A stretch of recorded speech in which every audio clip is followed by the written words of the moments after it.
Alright, this is going to be on Seesaw, and I want to go ahead and read the directions for you so you understand how to do each part. So there's 1, 2, 3, 4 different parts to this math review, and I'm going to explain each part to you.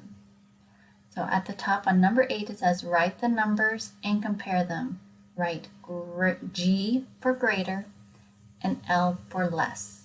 Cross out to make the groups equal. So there are 3 different steps this one. You are going to write how many are in each rectangle, so how many blue, and then you're going to put the number in the square. Then you're going to write which is greater or less with a G or an L on the lines, and then it says cross out to make the groups equal. So that means we're not going to be adding with the picture, we're going to be crossing out to make them both equal. Number 9. Draw tiny tumblers on the math mountain, just like they did over here for this one, and write the partners, complete the equation.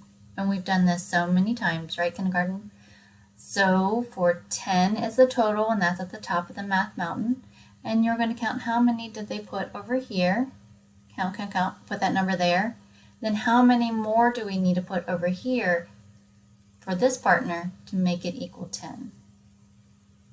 And then write them down here. Write the partners. Complete the equation.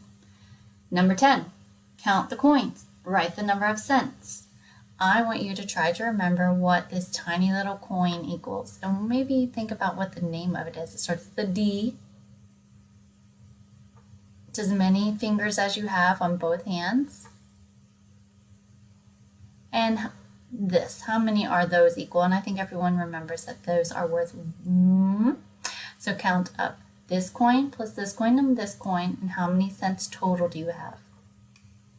Last, use the numbers on the tiles to complete the equation. So you're going to do subtraction, addition, and write the numbers in these squares. And these right here on these tiles, they're just to help you know that these equations equal one of these numbers. Okay?